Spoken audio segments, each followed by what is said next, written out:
Stella Tennant. The name strikes terror in the hearts of designers. Did they make her cry?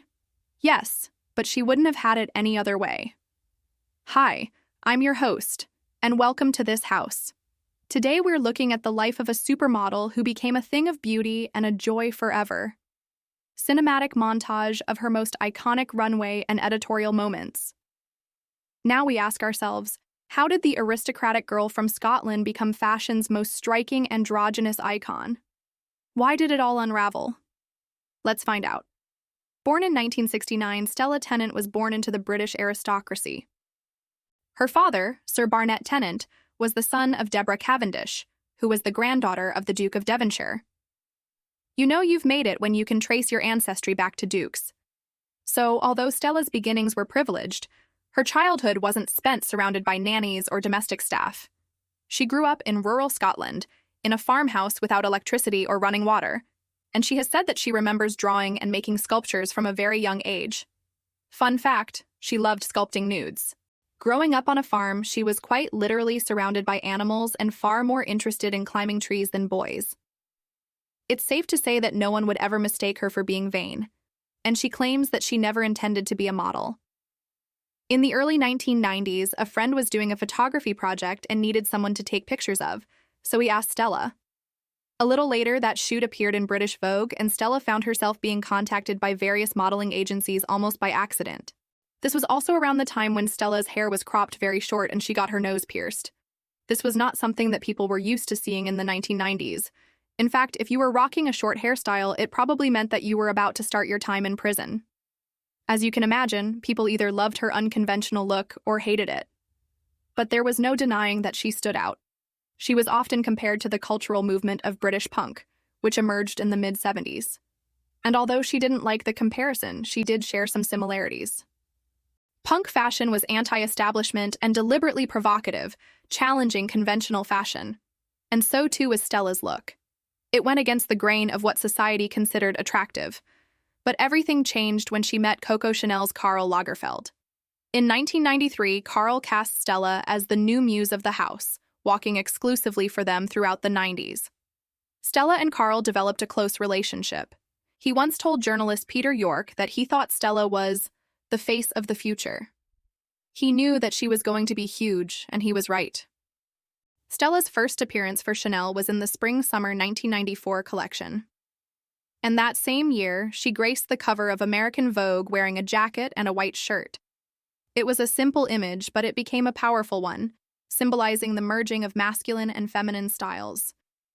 The first show that Stella walked for Chanel, however, was the Haute Couture Fall-Winter collection. And here is where she really stunned. She wore a black pantsuit with chunky boots, severe sunglasses, her hair slicked back. It was a groundbreaking moment for couture. To put a woman in a pantsuit on the runway was daring, and furthermore, to deck her out in all black was even bolder. But Stella made it work. Here is where her career took off, and she was soon rubbing shoulders with everyone that mattered in the industry. Lagerfeld had declared her the face of the future, and suddenly designers were clamoring to get her in their ads.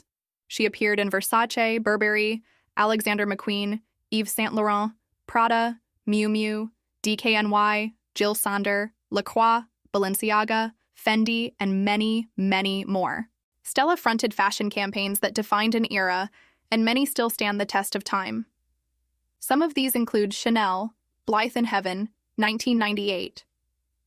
For this campaign, Stella posed in a black dress under a bright red telephone box.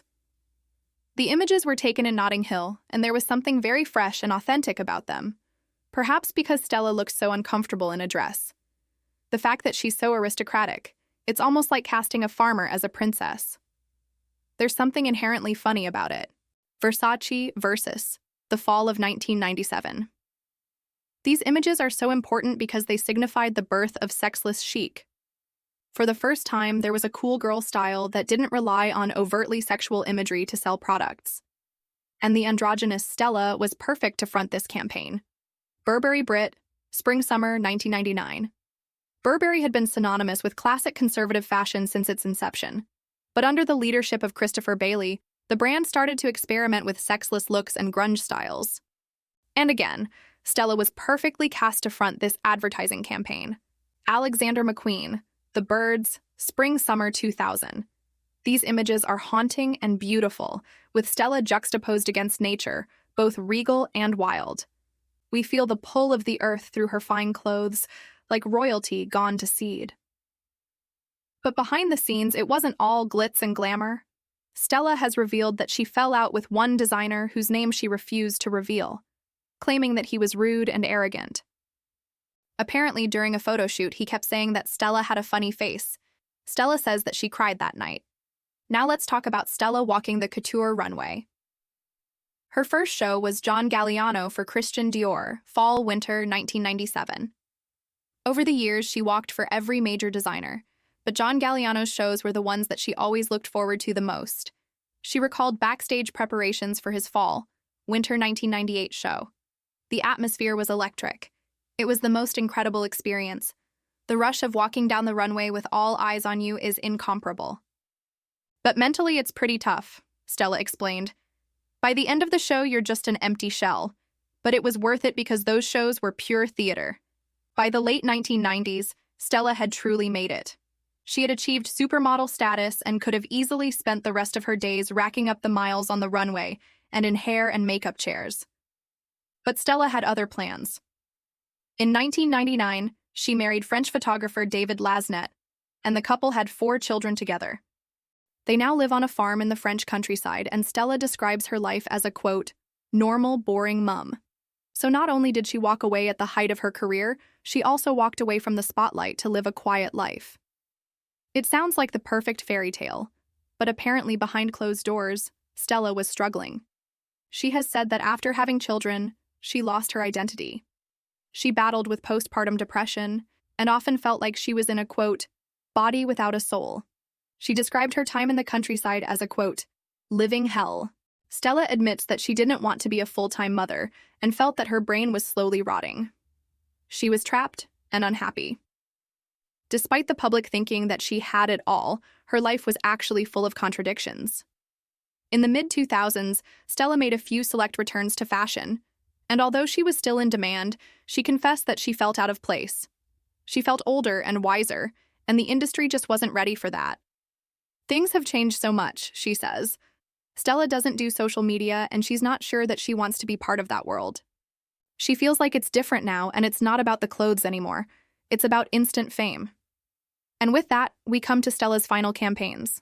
First was Burberry in 2011, and then Chanel in 2014. Burberry wanted to pay homage to the original Brit campaign, and they knew that they couldn't do that without Stella. But it was a difficult shoot.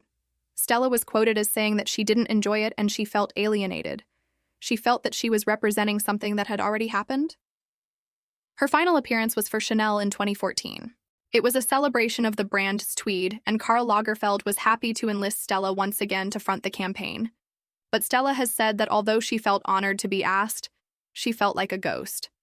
Stella's story isn't over, and in fact, she remains a controversial figure in fashion today.